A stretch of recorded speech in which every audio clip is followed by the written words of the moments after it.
Here we have an artist's rendition of an inscription that has been found in the city of Caesarea in the region of Judea, which declares that when Tiberius was Caesar, Pontius Pilate was prefect of Judea. We know that he was prefect of Judea for about 10 years, from 26 AD to 36 AD.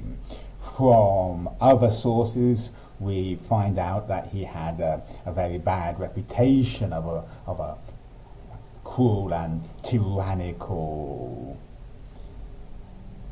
character. We also know that he often fell foul of the Jewish authorities by not respecting Jewish sensibilities, and that complaints had been made to Caesar about him. In fact, soon after Jesus' death, a complaint would be made to Tiberius about a massacre of Samaritans for which Pilate was considered responsible, and Pilate was summoned to Rome to give a report, and what he then disappears from history. Tiberius dies, and there is uncertainty about what happened to Pilate. Some people believe that he was exiled to France. And this means that when we read the action in the Bible, Pilate was powerful. He was prefect. He came under the governor of Syria. He would have been responsible for a military attachment of about 1,000 men and responsible for administering Judea. While powerful, he was still vulnerable to complaints from the Jewish authorities. Then the Jewish leaders took Jesus from Caiaphas to the palace of the Roman governor. By now it was early morning, and to avoid ceremonial uncleanliness they did not enter the palace, because they wanted to be able to eat the Passover. So Pilate came out to them and asked, "What charges are you bringing against this man?" "If he were not a criminal," they replied, "we would not have handed him over to you." Pilate said, "Take him yourselves and judge him by your own law." "For you have no right to execute anyone," they objected. This took place to fulfill what Jesus said about the kind of death he was going to die. In this brief reading, we see the vulnerability of Pilate that we have already mentioned. Although he is the Roman prefect, although he represents the power of Rome, he still has to try and accommodate the scruples of the Jewish leaders and go out to meet them, to preserve their scruples about becoming ceremonially unclean. The leaders don't come out either very well from this. There is the obvious hypocrisy that whilst they want to preserve themselves from becoming ritually unclean, they are willing to hand over an innocent man to be executed.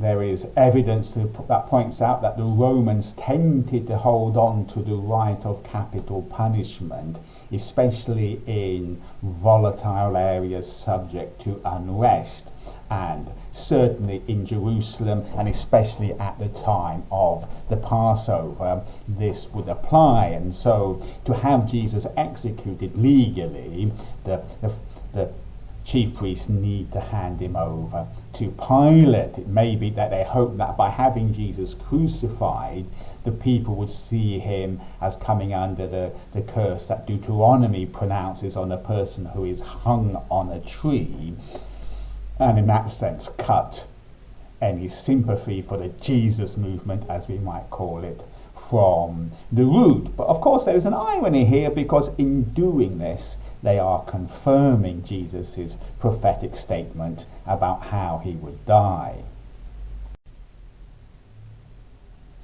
Pilate then went back inside the palace, summoned Jesus and asked him, "Are you the king of the Jews?" "Is that your own idea?" Jesus asked. "What did others talk to you about me?" "Am I a Jew?" Pilate replied. "Your own people and chief priests handed you over to me. What is it you have done?" Jesus said, "My kingdom is not of this world. If it were, my servants would fight to prevent my arrest by the Jewish leaders. But now my kingdom is from another place." "You are a king then," said Pilate. Jesus answered, "You say that I am a king. In fact, the reason I was born and came into the world is to testify to the truth. Everyone on the side of truth listens to me." "What is truth?" retorted Pilate. With this he went out again to the Jews gathered there and said, "I find no basis for a charge against him. It is your custom for me to release to you one prisoner at the time of the Passover. Do you want me to release the King of the Jews?" They shouted back, "No, not him. Give us Barabbas." Now Barabbas had taken part in an uprising. A common theme in John's Gospel is a contrast between what is from above and what is from the world. And the difficulty sometimes comes in communication in John's Gospel when these two levels collide. And this is again what happens here. Pilate's thinking is from the world. He wants a clear answer. Is Jesus a king? Does he represent a threat to Roman interests? He wants a clear answer, yes or no. But Jesus' kingdom is not of the world. Jesus comes from above, and he has entered the world to bear witness to the truth, to testify from the Father. And he says, therefore those who are from the truth and want to know the truth, listen to him.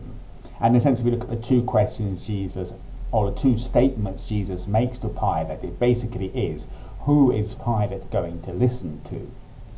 Is he going to listen to the chief priests, or is he going to listen to the testimony of Jesus, who is the truth?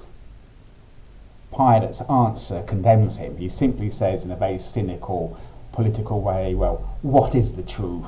And turns his back and goes on Jesus, doesn't want to listen to him anymore, goes to the chief priest because he thinks he has found a solution to his dilemma. He will appease the chief priest by condemning Jesus, but get out of the danger of any accusations that he has sentenced an innocent man by offering pardon to him. But the chief priests are not going to fall up for that. They know of the custom of releasing a prisoner on the Passover, and they have already come predetermined that actually they're going to ask for the release of Barabbas.